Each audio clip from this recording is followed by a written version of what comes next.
జై శ్రీరామ్. అందరికీ నమస్తే, అందరికీ గుడ్ మార్నింగ్. మనసు పెట్టి చేసే పనులకి ఫలితం ఎలా ఉంటుంది, మనస్ఫూర్తిగా చేయకపోతే ఫలితం ఎలా ఉంటుంది అని తెలుసుకునేదానికి ఒక చిన్న కథ చెప్పుకుందామా.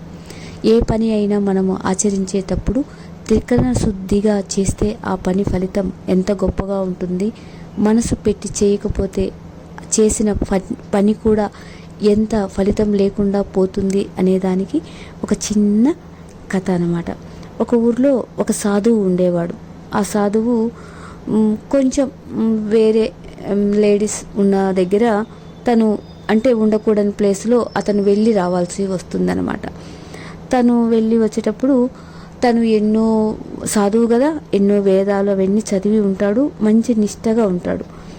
కానీ అక్కడ నివసిస్తున్న ఒక మహిళ అన్నమాట. ఆమె చేసే వృత్తి వేరే, కానీ తనకు తప్పదు. తను పొట్టకూటి కోసమే తను ఆ పనిని ఆచరించవలసి వస్తుంది.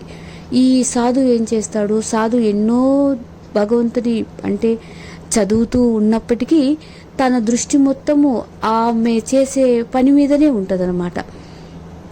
ఆమె దగ్గరికి వచ్చిపోయే వాళ్ళు ఎంతమంది అది ఇదని చెప్పేసి ఒక్కొక్క రాయి తీసి అక్కడ పెడుతూ ఉంటాడు.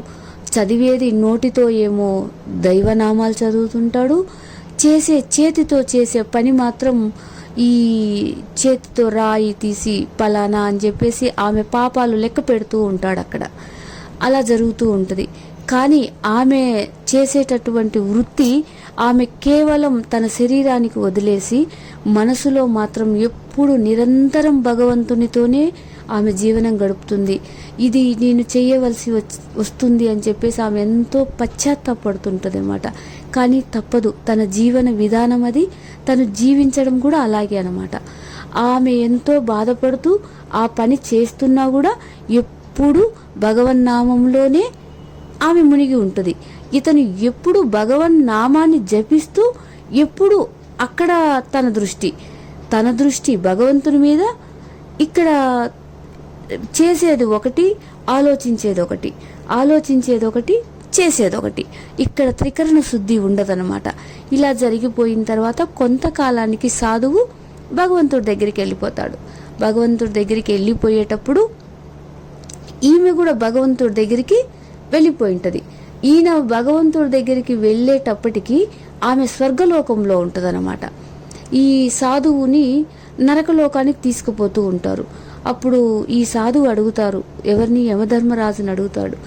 ఏంటి యమధర్మరాజా, భూలోకంలో ఆమె చేసిన అంత నీచమైన పని చేసింది కదా, ఆమెకు మీరు ఎందుకు స్వర్గలోకాన్ని ప్రాప్తి కలిగించారు?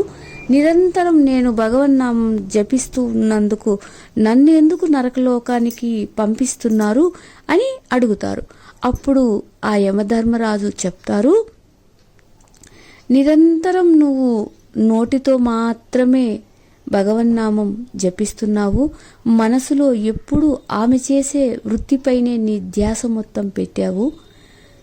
ఆమె మాత్రం కేవలం తన శరీరాన్ని మాత్రమే పక్కన పెట్టింది. ఆమె మనసు నిండా ఎప్పుడూ భగవంతున్నే ధ్యానిస్తూ ఉంది. తను చేసిన పనికి ఎంతో పశ్చాత్తాపడేది అని యమధర్మరాజు తనకి చెప్తారు. ఎప్పుడైనా చేసే పని త్రికరణ శుద్ధిగా ఉంటే ఫలితం ఇలా ఉంటుంది, మాట, చేత, వాక్కు వేరేగా ఉంటే ఇలాగే ఉంటుంది అనేసి ఆ సాధువుకి యమధర్మరాజు తెలియచేస్తారు. మనం చేసే పని కరెక్ట్గా ఉండాలి, సరి అయిన ఆలోచన ఉండాలి అనేదానికి ఈ చిన్న కథ.